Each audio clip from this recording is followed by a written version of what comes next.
we're talking about how the light reactions serve two purposes. One is to produce ATP, because it takes ATP to make glucose. The other is to make electrons in the form of NADPH, because it takes electrons to make glucose. I told you that to make glucose by gluconeogenesis is a reductive anabolic event.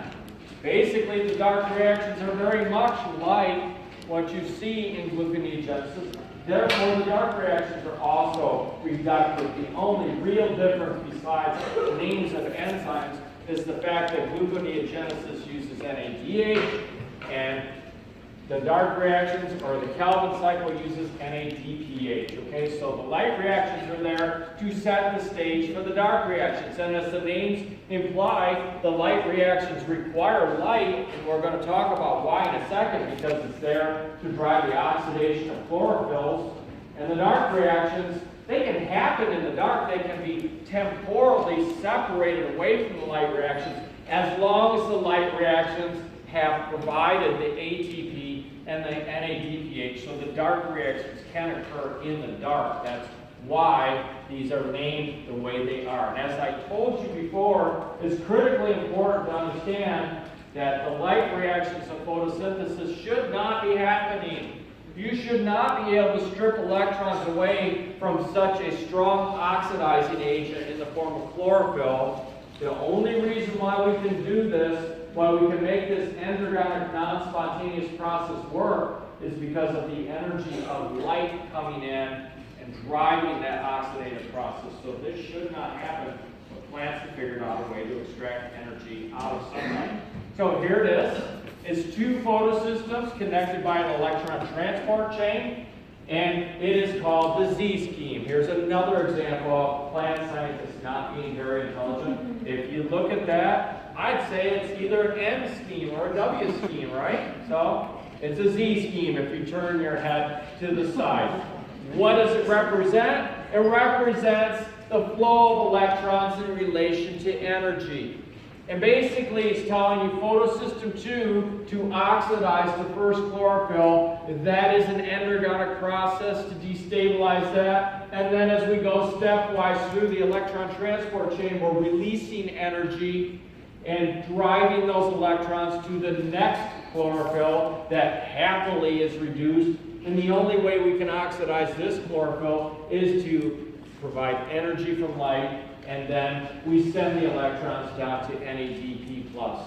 You must know the order of the molecules, or the redox molecules in the electron transport chain. So if I ask you to compare the reduction potential of plastoquinone to theophytin, you should be able to say that since this is an exergonic process going through this electron transport chain, since it is spontaneous, this must have a higher reduction potential than the theophytin. And the cytochrome B6F has a higher reduction potential than the plastoquinone. The plastocyanin higher than cytochrome B6F, because that part of the chain happens to be exergonic and spontaneous. These two steps, the oxidation of the chlorophyll, oh no, that is not exergonic in any way. In fact, that is strongly endergonic. It does not happen unless you provide energy. Those chlorophylls desperately want to stay reduced. They're such strong oxidizing agents, they can cause water to give up electrons and be broken down to oxygen and to protons. Okay? So this is the point in which electrons are stripped away from water to make oxygen. The electrons go and occupy this chlorophyll center. Now, notice this is an exergonic process down to this chlorophyll. Energy is released. What does that tell you?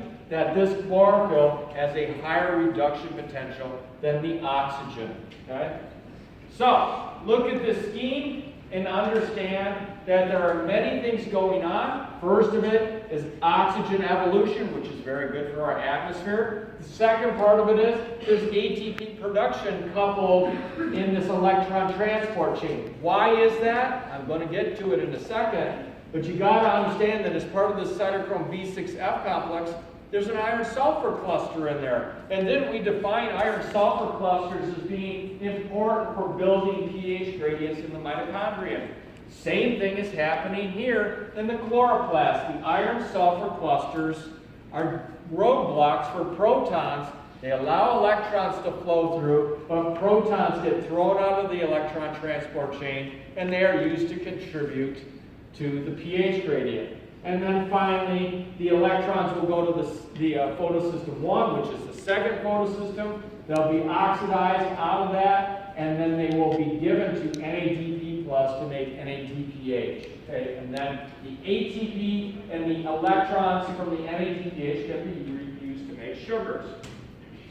So photophosphorylation, we defined this before. It really is not different than oxidative phosphorylation. If you understand the mechanism of oxidative phosphorylation, you effectively can explain to me photophosphorylation. There is one major difference, and that's how the pH gradient is built. There's two ways for the electron transport chain in the mitochondria that I want you to know for how that pH gradient is built. Remember, it is iron sulfur clusters result in protons being moved into the intermembrane space and out of the matrix.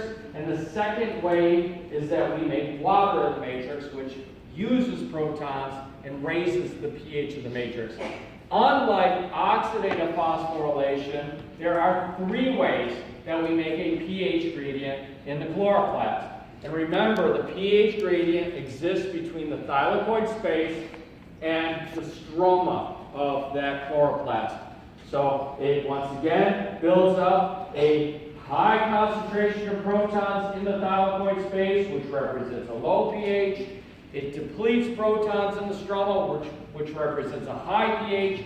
The protons want to flow back to the stroma, but those poor protons, they can't do that, right? Because they're so happy and optimistic. They have that positive charge on them. They have that positive view of life, and that nasty old membrane will not let charged groups across it. The only way the protons can go back to equilibrium is to pass through ATP synthase, just like in the mitochondria. ATP synthase is on the surface of that thylakoid membrane, and as protons flow through that ATP synthase, they drive conformational coupling, which drives ATP formation, just like what we talked about in the mitochondria. So, how do we build up the pH gradient? Because like I said, the pH gradient is all about making that ATP, so it's critically important. There are three ways to do this. You should be able to explain this to me on a test. First of all, when the light reactions of photosynthesis take water and oxidize that water, imagine that. Just think about that. Burning water. When the photosystem burns water, takes electrons away from that, and that event happens in the thylakoid space. What happens when you oxidize water? You take electrons away from it, you generate oxygen, O2, and you release protons. And the protons from that event will build up in that thylakoid space and lower the pH. Okay? So there's one way to change the pH, to build that pH gradient. It has nothing to do with the stroma. That is exclusively an event that's happening in that thylakoid space, but it is lowering the pH of that thylakoid space. The second way to do that is those iron sulfur clusters in that electron transport chain between photosystem 2 and photosystem 1. The iron sulfur clusters, as I said, when electrons and protons come to it in the electron transport chain, the electrons will continue on down to the next chlorophyll, but the protons will be rejected. And as with the electron transport chain in the mitochondria, since that event happens on one side of the membrane, happens on the thylakoid space side of the membrane, the nearest aqueous space for those protons to go to is the thylakoid space. And consequently, they are rejected out of the membrane and they accumulate in the thylakoid space and lower the pH of that. And then finally, the last way to contribute to this pH gradient happens in the stroma. When NADP plus is reduced to make NADPH, it picks up electrons and it also picks up a proton. So that formation of NADPH depletes protons in the stroma, and it ends up raising the pH of the stroma. Okay, so those three ways contribute to the pH gradient, and then that pH gradient drives ATP formation. So here it is as a cartoon. We have the thylakoid space. On your left side, we have the stroma. On your right side, here is that thylakoid membrane. You know that there's an electron transport chain buried in this. And as I said, there are three ways to build that pH gradient. First of all, we split water in this thylakoid space, producing protons. Lowers the pH. Secondly, we make NADPH in the stroma, tying up protons, raises the pH. And thirdly, the electron transport chain moves protons from this space over into this space because the reduction of iron-sulfur clusters happens on this side of the membrane, and the closest aqueous space that those protons can jump into is that thylakoid space. Overall, we accumulate protons here. We have lots of hydroxyl groups with negative charges here. What do you know about that? The protons want to come back to equilibrium. They cannot cross this membrane because it is a hydrophobic barrier. The only way they can do so is to flow through this ATP synthase complex, and those protons are used to do work, which is the formation of ATP. You should be able to explain this either in the context of photosynthesis or the electron transport chain in the mitochondria for the upcoming test. Without a doubt, this is a concept that I want you to walk away from this class and hold on to for a long time. How do we get energy out of electrons? The electrons drive proton movement, and the protons then drive ATP formation. So, for the purposes of higher education, this would be a learning objective, okay? So now I've given you a learning objective in this class. So, here's an overall scheme of this. Here's the iron-sulfur cluster in that electron transport chain. Notice it takes electrons, but it doesn't take protons. It's on the thylakoid space side of, sorry, it moves. What am I saying here? It's on the, it moves, right, Brian? Is that what it does? But that's the stroma side up there. That doesn't make any sense. I think it moves in the membrane, doesn't it? Are we okay over there?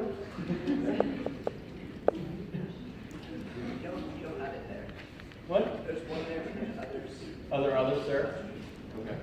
Well, regardless, the iron-sulfur cluster, I don't know why it's drawn that way. The iron-sulfur cluster is something that rejects the protons on the thylakoid space side of that membrane. I have no idea why it's on that side. I think that's represented fair enough. Is it? There's something in between. Okay.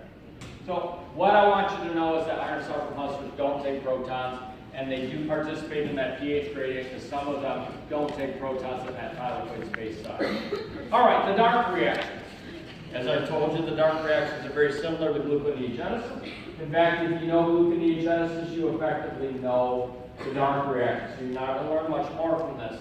What do the dark reactions do? It's a very important function for us, too. Like I said, take a plant. So a plant, or plants in general, are helping us with our global warming. I can't imagine how bad it would be if we didn't have plants there to fix carbon. They take atmospheric carbon dioxide, and they take 6 of them, and through the electrons that you generate with NADPH and the ATP that come from the light reactions, so the energy in the electrons, we take those 6 carbons and we combine them into glucose, and then we make 12 NADP plus and 18 ADP. Like I told you before, plants don't go out and eat other things. They make their own food. Yeah, it takes 18 ATP to make that glucose, but you remember that if you use the glycerol phosphate shuttle and completely oxidize glucose, you can make 30 ATP out of that. So the plant gets a net yield of 12 ATP out of that glucose for doing nothing. It's a sweet deal. Now, once again, poor plant scientists, these reactions overall are called the Calvin cycle, named after this poor kid. I mean, can you imagine this kid on the playground? These kids are mean, right? Poor little Melvin Calvin. So, you know, why his mother thought that was a good combination. Oh, it rhymes. No, that's not a good way to name somebody. So, Poor Dr. Melvin Calvin. But he got the revenge on those kids because he ended up getting the Nobel Prize, and he's the only plant scientist ever to get the Nobel Prize back in 1961. He worked out how plants take carbon and convert it to the glucose. And ultimately, you might think this is a pretty boring topic, but ultimately this is the bottom of the food chain. This is how carbon enters into our food chain, and it really is important for our lives, right? So here are the dark reactions.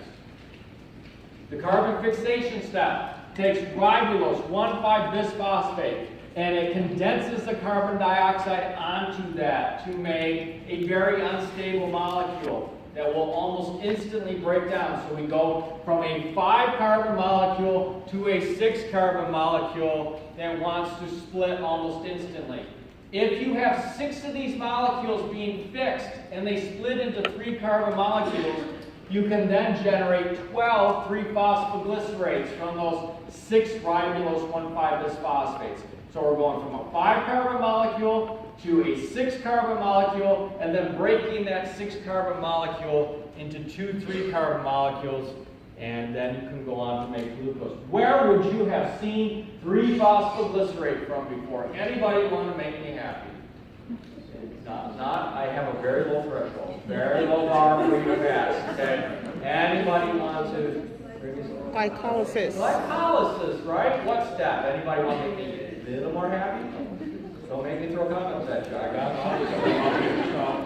So I got at least 6 that I didn't hit you with. So 5, it looks like. And I got a big one over there I can beat you with. So what step produces 3-phosphoglycerate? Step 6 makes it as an intermediate, and then step 7 makes it from 1,3-bisphosphoglycerate. So you know that 3-phosphoglycerate is an important feature of glycolysis. So we've made 12 of those from ribulose 1,5-bisphosphate after it's been fixed, after it's fixed to carbon dioxide. Now, I can take those 12 3-phosphoglycerate, and gee, doesn't that look familiar? I can take 12 ATP and phosphorylate those 12 3-phosphoglycerates, and I make a molecule that you definitely should recognize from gluconeogenesis and glycolysis. That would be 12 1,3-bisphosphoglycerates. And then I can take those 12 1,3-bisphosphoglycerates and effectively reverse step 6 of glycolysis, right? I can do the reaction catalyzed by glyceraldehyde 3-phosphate dehydrogenase in reverse. I reduce these molecules. The reducing agent, the electron source, are 12 NADPH that you conveniently make in the light reactions of photosynthesis. And all of a sudden, I've got 12 glyceraldehyde 3-phosphate. Boy, that looks familiar too. And then, you know what? If I take 2 of these glyceraldehyde 3-phosphates and pull them off, and then convert 1 into dihydroxyacetone phosphate, and keep 1 as glyceraldehyde 3-phosphate, and combine them, what have I then made? Make me even happier. Fructose 1,6-bisphosphate. And then when I take a phosphate off, I got fructose 6-phosphate. And when I take another phosphate off, ultimately I have glucose 6-phosphate. And then if I dephosphorylate that, I got glucose. You can draw this already if you know gluconeogenesis. There are differences here. And the difference I want you to know is that the reducing agent in gluconeogenesis is NADH. The reducing agent in this, the dark reactions, is NADPH. And I'm sure there's somebody out there wondering, yeah, but you got 12 glyceraldehyde 3-phosphates. Why don't you go make 6 glucose? Well, let's go back to that old analogy of the merry-go-round. Remember, I told you, if you take the horses off the merry-go-round at Disneyland, you take an extremely boring ride and make it even more boring, right? Because there'll be nothing to ride. Who wants to sit on a merry-go-round on a bench, right? That's kind of boring. Don't you all look at that one person on the bench and say, what's wrong with that person? They're not riding the horse, okay? The same is true here. If I took all 12 of these glyceraldehyde 3-phosphate out of this pathway, I have no horses to ride. I cannot then have another round of carbon fixation. So 2 get spun off to make a glucose, The other 10 go back to make ribulose 1,5-bisphosphate to keep this pathway going again and again and again and again. If I pulled everything up, if the plant got so greedy that it said, yeah, I'm going to make these 12 glyceraldehyde 3-phosphate into 6 glucose molecules, it would make 6 glucose molecules, and effectively it would be done.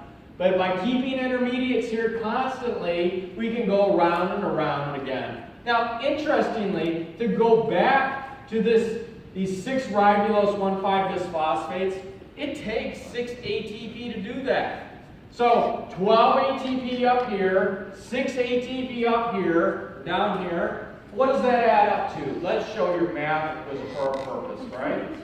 18. Where did the 18 ATP come from? Make me even happier. It doesn't happen in the dark, right? Light reactions of photosynthesis, okay? So we are making energy, and here's where you need the energy, and we are making electrons in order to make that glucose. And then the glucose, like I told you, just like when you go out and eat, the glucose can go to different fates. It can go to building biomass. Tell me a polysaccharide we learned about from plants that is long chains of glucose. Starch. Cellulose, what's another one? Starch, right? So it could be going to make biomass. You can make amino acids from this because we talked about how you can pull things out of the citric acid cycle. Can you imagine if I convert this glucose to oxaloacetate or to pyruvate or to alpha-ketoglutarate? I can use those for making amino acids. I can use this to make fats because I told you that the glucose can go through the pentose phosphate pathway and then come back to glyceraldehyde 3-phosphate, go down to pyruvate, go to acetyl-CoA. Electrons plus acetyl-CoA represent fatty acids. So this molecule is incredibly versatile for the plant. It's something that the plant can go on and make its biomolecules for. It can be used as a building block for anabolism. Now, if it needs energy, like I said, it will take that glucose and it will oxidize that glucose to make ATP. So it's just like us eating. We go out to eat for both anabolism and catabolism. Plants photosynthesize for both anabolism and catabolism. So I'll go through this one more time. The Calvin cycle first reaction is carboxylation. This is carbon fixation. This is taking carbon out of the atmosphere and anchoring it to a carbon skeleton. This is one of the most important events out in nature. In fact, there's an enzyme responsible for this called rubisco. And if you ever read anything about rubisco, the first thing that they will say to you is that it is the most abundant protein in nature. So plants are packed full of rubisco, and rubisco is just cranking out the fixed carbon in order to produce glucose. Okay? So each carboxylation product splits into 3-phosphoglycerate, like I told you, from every 6 ribulose 1,5-bisphosphates, you get 12 of these 3-phosphoglycerates. 2 of these ultimately go to make glucose, basically through gluconeogenesis. The other 10 go to regenerate ribulose 1,5-bisphosphate to keep this process going. I am not going to make you learn instructions for this, no point. But it is fair game for me on a test to say, draw for me the conversion of 3-phosphoglycerate to 1,3-bisphosphoglycerate, or 1,3-bisphosphoglycerate to these 2 molecules, or fructose 1,6-bisphosphate to fructose 6-phosphate, because it's the same thing, right? Am I losing my microphone? Yeah. All right.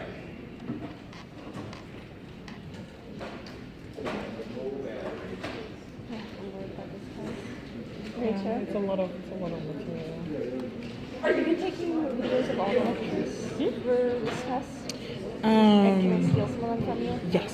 Thank you so much. Not all of them. I'm probably missing about Something's better 2. than nothing. Yeah. Thank you. So I want to listen to them again. I've been uploading them on YouTube, so I'll probably show them. You have? On my YouTube channel. Yeah. You should. Look at this. You should send me your YouTube. You need to know this overall pathway. You need to know why we need ATP from the light reactions. You need to know why we need NADPH. I want you once again to understand that this is a hybrid between gluconeogenesis and the pentose phosphate pathway. And be able to explain to me the key points in which you need energy. The formation of 1,3-bisphosphoglycerate, because that is an energy requiring step that also requires a phosphate, and also the regeneration of these ribulose 5-phosphates. That takes, 1,5-bisphosphate. That takes an ATP, and then those are the electrons that we generate in the light reactions. You should be able to explain that to me on a test. So let's talk nitrogen fixation. Probably the most boring topic of all time. I didn't dream for my entire childhood of, oh, I hope I can grow up and teach nitrogen fixation. And my dream came true, didn't it? Yeah, here I am. It's amazing. There are people that